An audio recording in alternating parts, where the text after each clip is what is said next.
Турска чаршија. Место каде што се мешаат различни култури, различни вери, различни нации. Место каде што поминуваат и ќе поминуваат уште многу џентлмени. Токму ова место го инспирирало нашиот денешен гостин од тука да стане и да замине во Париз да ја диктира светската мода. Ќе видите за кого станува збор.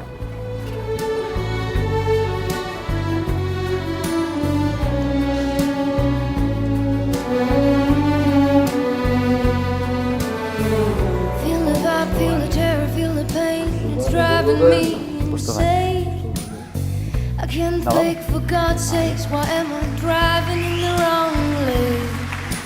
Trouble is my middle name, but in the end I'm not too bad. Can someone tell me? Се наоѓам во природно обкружување за џентлмен. Зошто? Затоа што покрај другите работи џентлменот секогаш мора да биде убаво облечен.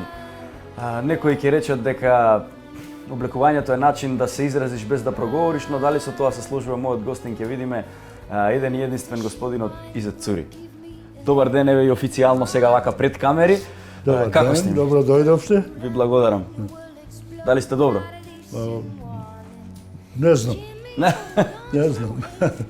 Не знам. Не сум отишол кај психијатар, може да ми каже дека сум будала, затоа не идам. Так, паметно. Се осеќам добро. Чим се осеќате добро, изгледате добро, тоа морам да ве пофалам. Во една реченица ќе кажете дека од Скопската калдрма заменувате во ателијата во Париз и некако повторно се враќате на Скопската калдрма. Да. Како почнува таа приказна за Изет? Прво не сум се вратил, него доаѓам овде сам ради професионални обавези, а тоа што викам ја калдрма, тоа мислим као чирак, кога сум учил занат, значи од чаер до Беко денеска, каде, ја тоа сум изел секогаш пешки. Прво сум тамо во чаер со кал, после калдрма во чаршија и после асфалт во центар. Така бил целото моето детинство. Многу интересна приказна. Значи, вие се уште патувате релација Скопје-Париз? Да, се уште. Ја живеам во Париз, меѓутоа немам професионални обавези сега, големи, така да можам да одвојам. Јас сум пензионер и затоа можам да одвојам време за школата. Кога станува збор за модата кај мажите и жените, дали е вистина дека мажите се поедноставни во стилот на облекување? Не знам дека се поедноставни, меѓутоа нивниот избор е многу помал него кај жените, затоа што мушкарците се прават као мало мачисти и тоа не се смели да идат да играат со бои, а кај жените нема тоа мислим некоја пречка имат и боите. Тоа е разликата на тоа. Она што го напоменав пред малку, дали ќе се согласите дека облеката е начин да се изразиш без да проговориш? Не е тоа, да се изразиш тоа мислите. Ако вие гледате некој поп, ако он не збори, вие само ќе кажете дека он беше облечен као поп. А кога ќе збори, он треба да докаже дека е поп. Да, има. Мене да ме облечете со тоа или во хоџа, нема да бидам хоџа сигурно. Да, но кога збориме за приватниот стил, јас сум решил да излезам денеска вака облечен. Затоа le habit ne fait pas le moine. Значи, оделото не го прави, мислим, човекот, затоа што може тоа да биде лично тоа за филм, за театар, за тоа. А според вас, кое ви е вам омилено парче гардероба, ваше? Оно омилено парче, мислим, тоа добро прашање тоа. Немам посебно омилено парче да тоа да ми биде практично. Да не ми смета, да не ми смета. Не сакам да изгледам оно парчето моје дека е тоа нешто ново. Ако идам на бербер, али сега више не идам на бербер, затоа што немам коса, не сакам да изгледа тоа добро, чештлан и тоа. Не е тоа моја улога. Така, кога спомнавте за косата, многу често можеме да ја видиме со интересни капи, дизајн. Тие си ги правите сами или? Да. Прво тоа е една капа која е еден мој пријател ми донесе капа, тие 90-те години, он беше фоторепортер за конфликти и тие 90-те години кога во Русија се одвоја тие Туркменистан, Азербејџан и тоа, он ми донесе една капа од таму и он знаеше дека ја тоа сакам тие везени ствари и после тоа он почина, уствари, погине во конфликти во Чеченија и кога беше погребот, и јас ставив таа капа и више не сум ја скинал никогаш. Сега е многу полесно, немам коса и сега сум навикал. Исто сум навикнал као сите вие кои искачете од дома, ако сте пушаш цигарите ќе ги земете или ќе го земете телефонот, ја прво што ќе земам капот. Многу интересно. Ето. Многу интересна приказна. Вие сте несомнено успешен човек кој што ја гради кариерата во светски рамки. За да се направи нешто такво, треба навистина да се биде посветен. Имате ли вие некој идол, нешто што ве води во животот, некој на кого што сте се угледувале целиот овој живот? Ја као и дете сум бил добар играч, сум сакал да играм. Било што, тоа, малку сум се бавил со музика, малку со фудбал и секаде сум бил успешен тоа. А после модата не сум ја изабрал ја, него тоа мајка ми изабрал тоа, да ја научам занат. Више тоа кога не се зборише за мода, него треба да научиш занат, да не идеш, да не останеш на улица, затоа што школскиот систем или предпланите, послепланите во школа, после сте слободни и после слободни што правите белја на улица, не биле некои добри услови, да имаме игралишта, да има каде анимација за младите. И мајка ми одлучи, ајде да учиш занат. Сега после занатот ја не сум го сакал тоа, меѓутоа мајсторот мој некако ми бил некој идол, кој прво татко му мајстор Теодор, тој е еден господин кој се облякуваше со шешир, со мантил и тоа би било нешто поем, а исто и мојот мајстор. Не сум го видел другше, мислам да дојде на работа или да излезе надвор без да се облече добро, одело, кравата, и шешир. И тоа некако ми било тоа доста интересно и после ми викал ако ти научиш овое, подобро да научиш тоа, него не знам да трчаш со последна топка, овој, но тука ќе бидеш господин, добро облечен и тоа така. И после ми даваше, направи една кутија за чиракот и муштериите дава некои пари, ја ти ги зимав тие пари и ги носев на мајка ми. И тоа некако, тоа ме тераше многу, значи, прво што сакав да научам, за да може да шијам, да знам да шијам нешто, а после, што да правам со тоа шијењето, за да може да заработам. Да. После стигнав и до тоа, а после, кога научив да шијам, после, ајде да се отвори бутик, ја и еден мој другар од кај Ангелковски, Томе Малиновски, отворивме бутик и тоа исто он, тоа е еден господин човек и малку постар од мене и отворивме бутик у булевар ЈНА и нашиот бутик се викаше Bonnie and Clyde. И место ние земавме тачно, копиравме тоа од плакатот од филмот. Така. И тоа дојде милиција со чекич и ни скршија тоа. Вика, не треба тоа чирилица да ставиме тоа. Некако Bonnie and Clyde чирилица нешто не личише и тоа. И така отворивме бутик.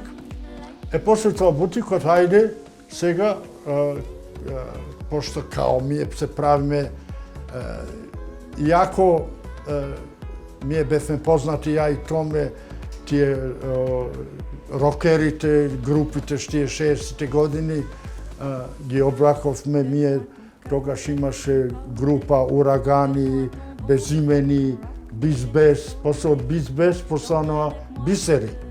Да. Ги облакувавме тоа и некако ајде, се бавиме со мода.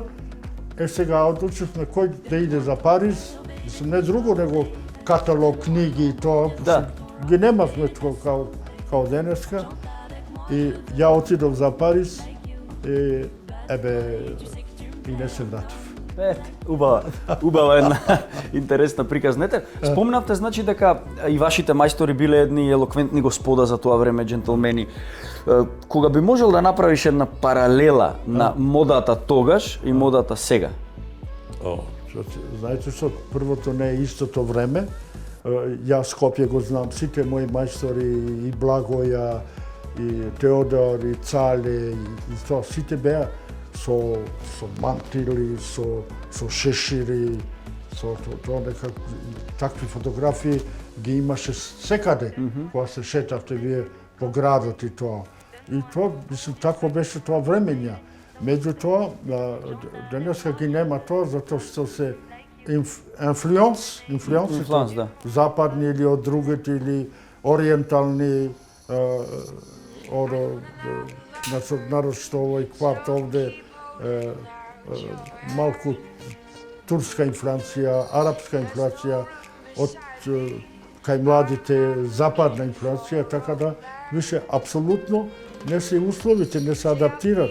Тогаш немаше аута, така да денеска има многу аута. Јас знам во Скопје, во плоштад беа паркирани 5 аута и ние децата од Чаир доаѓавме да ги гледаме кои се тие аута пред плоштад, пред наме тоа.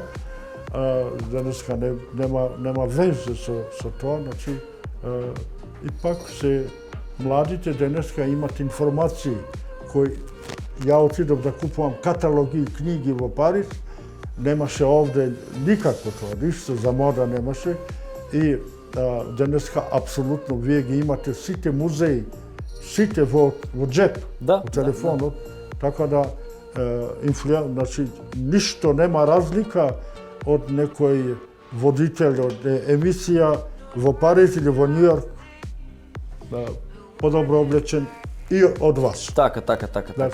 Значи, според ова кажаното, не би можело да се направи паралела кога би ве прашал дали има разлика модата во Париз и модата во Скопје? Нема апсолутно разлика, можда едина разлика изборот. Значи, изборот. Меѓутоа, денеска апсолутно вие сте слободни, ќе земете авион или не знам, и автобус и да идете секаде. Да. Многу полесно него некогаш тоа, да. Затоа што и друго после ги имате сите информации како се облекуваат другите. Да. Ние тогашно време не сме ги имале. А друго нешто после, некогаш ако се збори денеска да кажеме каква мода е денеска, мисли прво апсурд да се постави такво прашање, затоа модата не постои. Не постои, уопште тоа не постои. Модата постоело све до 80-ти па малку 90-ти години. После не постои модата. Не постои. Модата било некогаш не само оделото, него тоа било и фризурата, и аксесуарот, и аутата, и музиката. Вие ќе пуштите на една музика денеска, опци каже тоа 80-те години. Ова ќе пуштите, мислим, ќе видите, земите од вашиот дедо или гледајте фотографија, тачно знаете кој период е направена фотографијата. Затоа што модата некогаш било покрет, све до 50-те, 60-те години, сите се знаене, ние 60-те години, кој доаѓа муштерите кај моите мајстори и ќе донесе една фотографија, сакам да ми направиш одело као на Бранко. Исто така. Да. Меѓутоа, денеска доаѓа тој и вика, не сакам одело као Бранко. Да. Значи, секој има свој опинион, како стил, и секој постанал стил, затоа што имате избор. Се направи фотографија од нас овде, никој не може да каже кој е периодот. Точно. А земите фотографиите од 80-те, од 70-те одма, или со косата, или со оделата, или со тоа, кои биле стилови тоа. Да. Денеска секој има избор сам да направи избор да отиде, ќе земе 100 евро, а ќе иде на бит пазар, по чаршија, ќе може да се облече. Да. Епа, точно заради тоа ми беше и следно прашање. Сметате ли дека финансиите се битни за тоа како треба да изгледа човекот, или е многу подобро комбинирањето на бои, комбинирањето на... Знаете што добро се, ќе покушам да објаснам некако другче. Треба да знаете дека луксузот не го прави оној кој знае да го прави. Него луксузот го прави оној кој плача. Ќе идете кај некој Шнајдер или не знам што и ќе кажете, еве, имам 50 евро да ми сошиете панталон. Но ќе ги соши. А ќе кажеш, имам 500 евро, он малку ќе направи за 500 евро. Да. Така во сите занати, значи, оној кој плача, он го прави луксузот. Значи, јас знам да направам, али ако немам уштери, каков луксуз е? Да. Ето, значи, луксузот го прави оној кој има пари. Да се прави, мислим, има информации кој се облекува, значи, во висока мода, или жени или мажи, отприлике се 900 луѓе во целиот свет. Да. Ако сакате да сошиете еден костим по мера, ќе идете кај Ермес, ќе платите 50.000 евра. Има многу луѓе тој кој ќе плати костим 50.000 евра. Абсурд, затоа што он може да купи костим за 200 евра. Да. За 200 евра, да. Меđutim, нема Ермес, да. Друго, ауто, имате ауто и 10.000 евра, меđutim има и ауто по 3 милиона евра. Да. Кој сакате ауто? Така. Која цена сакате? Значи, оној кој плача. Така, Он буквално. го прави стилот, значи при еден добар ауто, ако никој не го купи, еве, фабриката ќе затвори. И толку. Да, а оној кој ќе купи. Значи, нема повише од 900 луѓе во светот кои пратат мода, кои се облекуваат по мода и по мера. Да. Сега треба да имаш малку буџет од тоа, али не е доволно да имате пари. Ако немате некој изглед, ако немате око. Да. Ја малку пред ви реков дека може да земете и во Скопје, може да земете 100 евра и ќе се облечете. Ќе се облечете тоа. Но, меѓутоа, некогаш немало тој избор. Вие сте морали да идете кај Шнајдер да сошиете. Во Скопје имamo фантастични кројачи, фантастични. Моите мајстори да биле во Франција, сигурно би биле светски имиња. И Ангелковски, и Цале, и Томе. Меđutim, у Скопје се тука. Тие беа број 1 овде, а понекогаш викаш подобро да видам прв во село него задни во град. И тоа останале таму кај се први.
Слушај, во ваша емисија Джентлмен ќе пиеме вино, сигурно, ќе пиеме шампањ, ама ја ве викам сега да пиеме во чаршија, kao čaršički džentlmen, Така? čaj.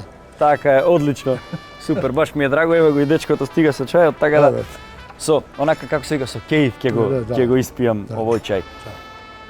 Ти благодарам многу, да си жив и здрав. Ajde. Hvala Čaj mnogo. liman. Би сакал да ве прашам, еве, за човек како вас, што според вас представува поимот джентлмен? Džentlmen je koga ги поштуваш другите. To je džentlmen. Така. Сега, друго, има, mislim, тоа Скопски džentlmen, on plaća. Така, така. Јасно. Вие сте сепак човек кој што има доста искуство, животно искуство и искуство во години. Дали сметате дека тие манири што порано ги имало, ги има и сега кај младите луѓе, кај мажите? Не, Никак. тоа малку и пред тоа кој малку зборавме, ја мислам дека младите денеска некога што може да кажеш некои манири кои биле, меѓутоа младите овде идат во истиот ритам као во целиот свет. Така. Да? Значи ги нема тие више, ако ги има тие манири овде, ги има и во Париз, исто, апсолутно. Дефинитивно. Тоа што би реков, затоа што денеска информациите функционираат секаде, во исто време. А кога станува збор за оние вистински вредности во животот, што би рекле, кои се според вас вистинските вредности во животот? Сега можда за моите вредности не се и за другите, а Добро, да. моите вредности секогаш биле и сега уште повише као стар човек е тоа, оно што дава природата и што ви го дава животот, да го стварно да го респектувате Така. максимално. Дори се Тоа може. се големи вредности за мене. Дефинитивно. Мај би требало да бидат за сите, нели? Да.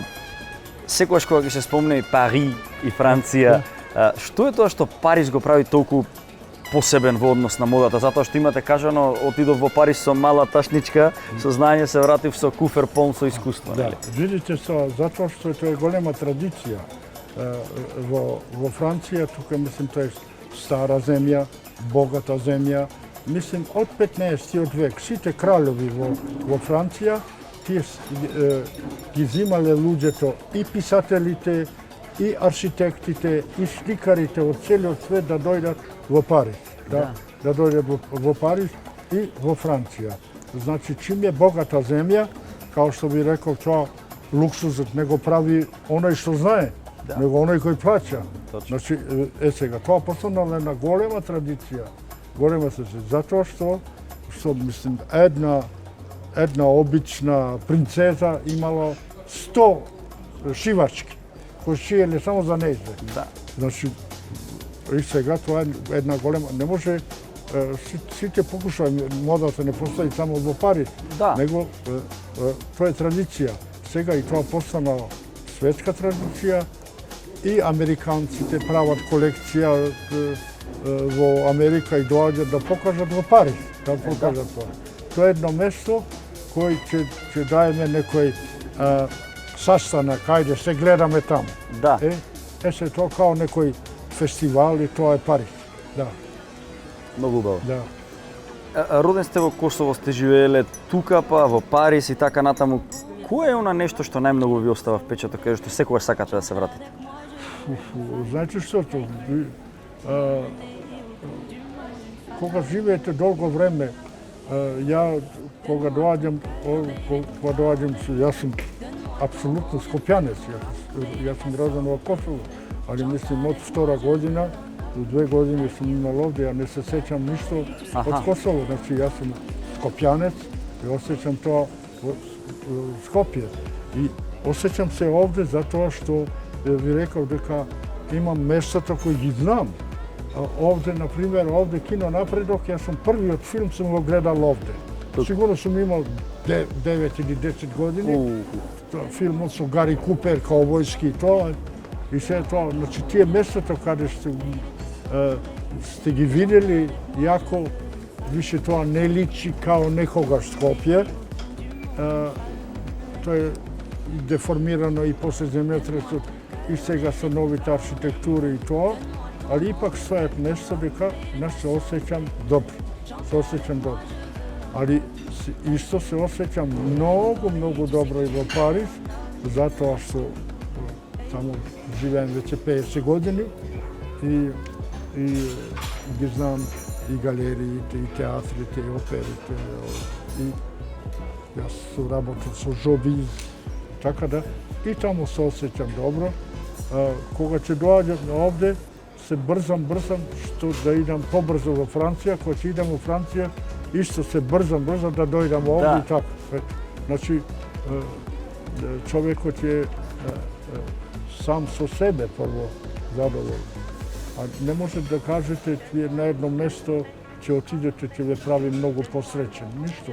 Ќе ви биде многу попријатно едно кратко време, али ви среќата ја носите вие со вас. Многу точно кажано, голема вистина е тоа и тоа, да. Една голема пресвртница во вашата кариера беше средбата со директорот на познатиот бренд Hermes. Да. Што се случи? Како се случи тоа да се работи за една според мене голема джентлменска фирма? Да. Мислам, тоа е најголемиот луксус во светот и ден денеска ипак е Hermes со неколку ствари.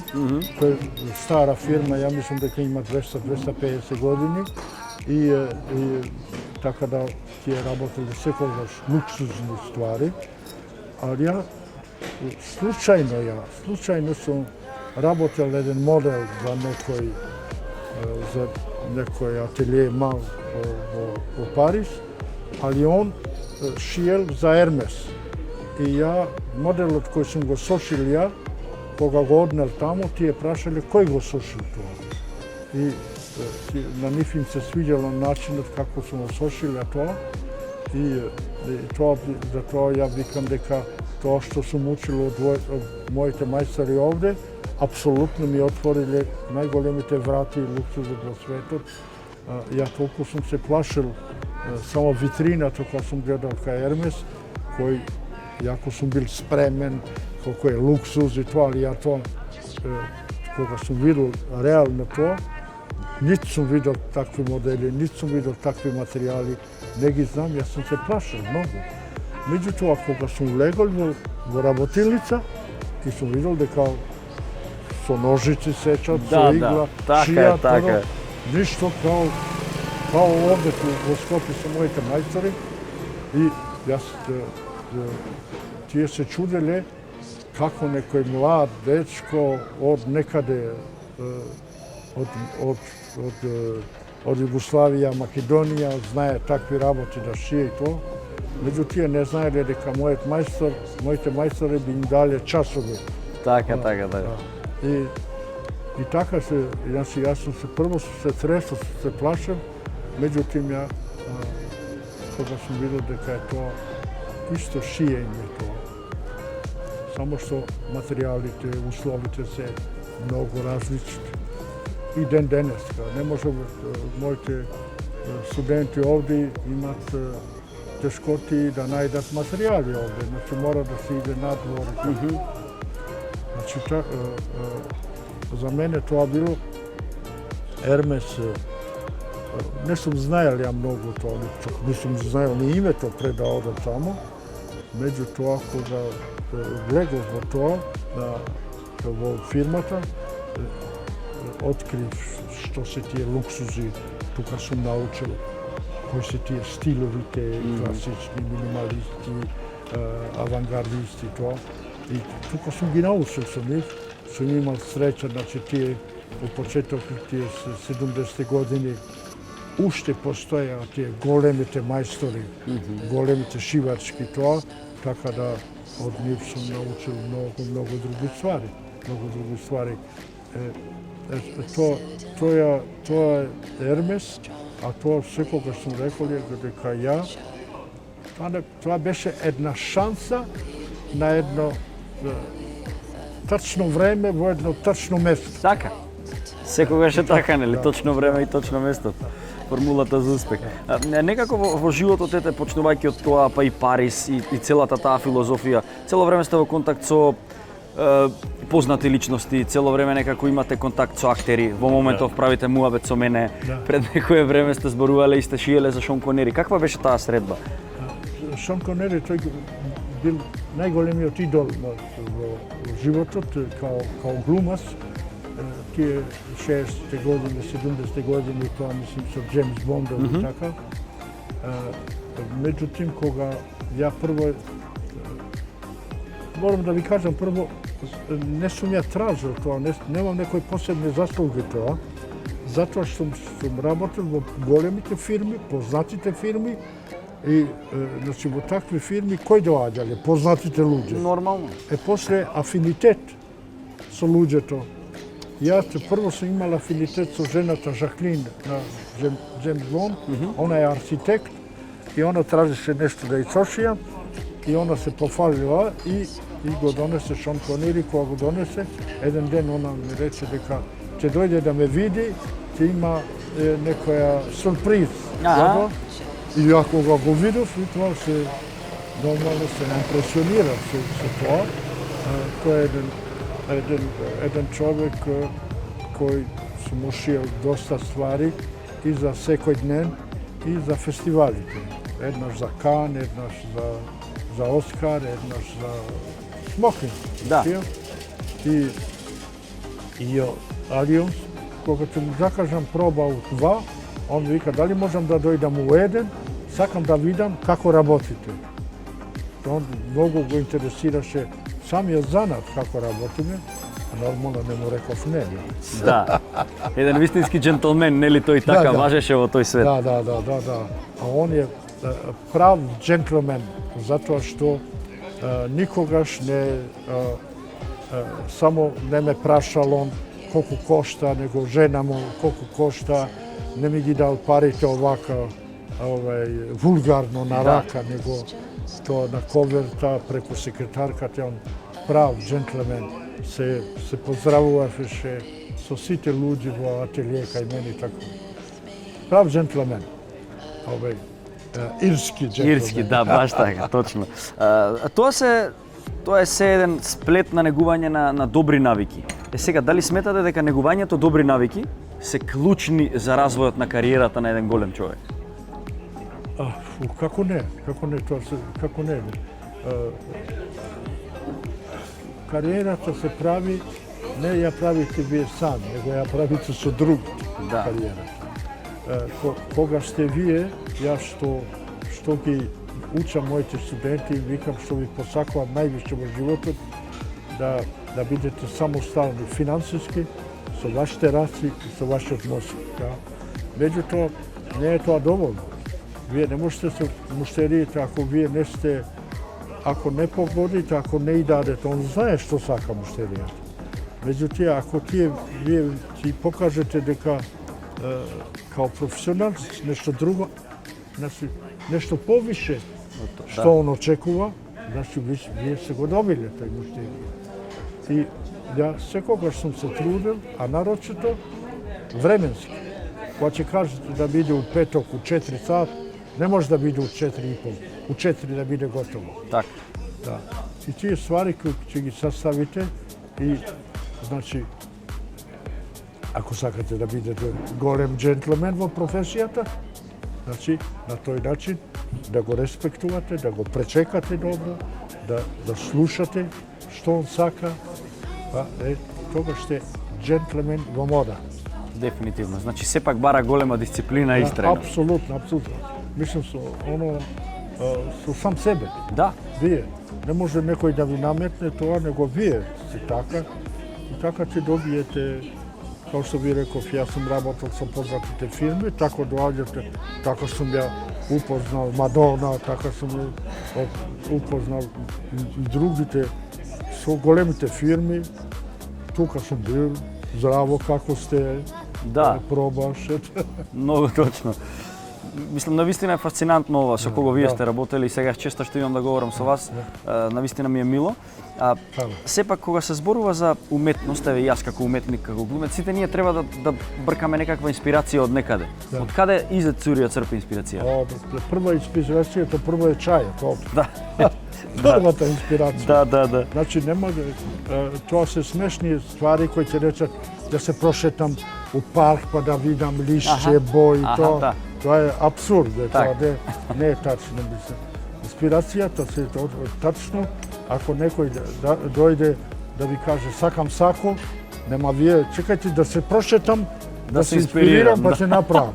Не можеш да инспирираш, самиот човек ќе ти ги даде тоа инспирација. Само тоа ваша инспирација, а после друго, оно што да направите еден модел, тоа е веќе голема инспирација, ти ви дава како да направите вториот. Точно. И како вториот, па и третиот и така, е тоа без крај. И затоа ви реков и преска, ја не сум можел да идам многу далеко. Еве, тоа ќе го со мојот прибор во животот го пренесувам на моите студенти и тие ќе отидат каде ја не можам да отидам. Љубовта е едно од најголемите богатства во животот, тоа го заклучивме и тоа ќе го оставиме нека звони во етерот да знаат луѓето дека тоа е навистина така. Пред да преминам на следна тема, сакам да направите една паралела на джентълмените што биле тогаш кон девојките. Како сега младите се однесуваат со девојки, како тогаш се однесувале. Во смисла, дали повеќе имале храброст да купат ружа, да напишат песна, не знам. Како било? Знаете што, мислим, новите джентлмените ипак гледат многу филмови. Да. Мислам, копират како се прави тоа, али правиот джентлмен е тоа роден джентлмен. Така. Е нешто друго. Али денешните джентлмени ќе гледат некој филм и како прават во филм, па и така и он ќе покуша да направи. Да. Али правиот джентлмен тоа е воспитање, тоа е оно како вика, дар од Господа. Не може да биде. Иначе тоа после ќе изгледа фалс джентлмен. Да, точно. А шетајки се низ Париз и шетајки се низ Скопје, каде вака од надворешна гледна точка можеме да кажеме дека има повеќе джентлмени? Далеко, мислам, нали, джентлмените се, мислам, прво има многу поголем свет тамо, да, и друго е многу повеќе има театри, повеќе филмови, повеќе опери, повеќе тоа, значи, ипак джентлмените кога ќе излезат да отидат на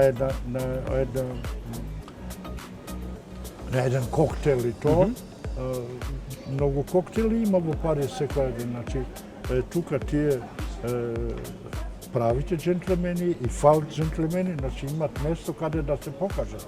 Овде нема многу тоа каде да се покаже метод. Баш така. А кога сте работеле нели за големи имиња. И сега гледаме дека во светот луѓето, да наречем пататот комплекс, да носат марка. А многу често не купуваат оригинал, него купуваат фалш. Да. Што викате вие? Дали е подобро да се купиш нешто, а да знаеш дека е автентично, или го оправдувате тоа дека по секоја цена треба да се носи бренд? Не, просто не. Прво тоа, мислим, брендови, ако вие сакате да се види тоа што носите бренд, тоа има име. Значи, човекот е мегаломан. Да. Сака да се види он дека ја што носам и тоа. Значи тоа, меѓутоа, луѓето мислат дека ако носи некој бренд, некој големо име, и он е тако. Така. Да, мислам, он не е тако. Тука е. Не е тако, да. Тука е фарсата и лагата, најверојатно. Вие може да бидете супер джентлмен со нешто едноставно. Да. Зато тоа е родено да бидеш джентлмен. И тука некаде пред крај би сакал да ве прашам, тоест да ве замолам да препорачате нешто на младите, да им дадете некаков совет, било каков за животот.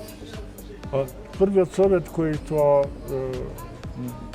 го давам ја веќе целиот живот, ја од 15 година се осеќам дека сум педагог, затоа после 15 година научив да шијам панталони и кошула и тоа ги учев моите сестри, 5, братучетки, 10, така да имав 20 луѓе кај мене кои ги учев. Значи тоа, ја прво сакав тоа со тоа да се пофалам, еве научив нешто, ќе ве научам и вас. Да. Иако тоа беше несигурно, Така. меѓутоа тие научија, тие моите сестри, моите братучетки, постана една традиција во мојата фамилија и мислим тие целиот живот кој заработија со тоа. Да, со тоа што научиле околу мене. Првиот савет кој што дај да нема комплекс. Дека од каде си? Јас сум човек од Чаир. Чаирчанец и сега нешто изигравам, нешто големо име во Париз и тоа. А вие треба, може да играте колку сакате, само треба да знаете. Така. Треба да, значи, прво, да немате комплекс дека ебе ја ќе учам тоа, па не знам дали ќе најдам работа. Бидете сигурни во секоја професија. Цел свет тражи талентиран човек. Така е. Било која професија. Значи, сега дали сте вие од тие? Точно. Дали сте? Значи, талентиран, али тоа не е доволно. Треба да знаете. А и тоа, и ако знаете, ако сте научили нешто, и тоа не е доволно. Што треба? Да знаете, да направите и побрзо. Така е. Значи, подобро и побрзо. Иначе немате шанса. А иначе, било каде, талентиран, еве кај нас веќе четворица работат у Франција. Од оваа школа. Така. Да. Едниот кај Диор, едниот кај Ив Сен Лоран, ова е другата сега кај Алаја и кај Марджела. Ова е довојчето денеска што ја видовте ту, иде кај Мартин Марджела. Значи, апсолутно, јако ме знаат мене, јако ги знам, али тие сами контактирале, затоа што тие ги тражат талент. Ги тражат талент. Точно. И затоа вие сте слушале, луѓето се испразни Скопје. Нормално. Па да. Нормално, затоа оној нуди таму у Германија. И ти нуди пари, и ти нуди да ти каже добар ден, джентлменски да те сака, а овде ништо. И тоа луѓето бегаат тука. Меѓутоа, ќе дојдат нови джентлмени овде и ќе направат тоа. Да, еден убав сончев ден. Господине Изет, навистина ми беше чест и задоволство што еве имавме малку време да си помуабетиме, да украдам некој совет од вас, затоа што верувајте, ова е човек кој што има седено со многу поголеми уметници од мене. Морам сам да си се пофалам. Паметни совети, паметни муабети за тоа како се трасира патот на джентлменството понатаму. Благодарам. Фала puno. Само уште еднаш да ви кажам, Повелете. немојте да кажете дека има големи луѓе и ове има добри или лоши. Добри и лоши, така е. Во право е. Ви благодарам. Фала на вас, поздрав на сите джентлмени.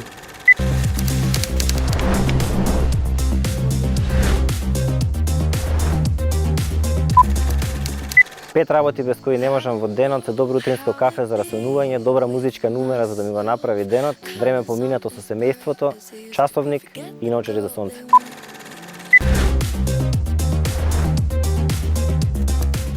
Darling, waltz with me, darling.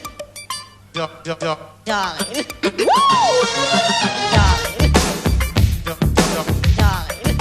waltz with me, darling. Марк Джейкобс рекол дека облеката не е ништо додека некој не почне да ја носи. Јас денес во мојата емисија имав чест да разговарам со едно големо име од светската индустрија, а сепак е наш. Човек од кого што може да се чујат многу работи за модата. Доколку и вие сакате да научите повеќе работи за модата и джентлменството, гледајте Джентлмен магазин на македонската телевизија.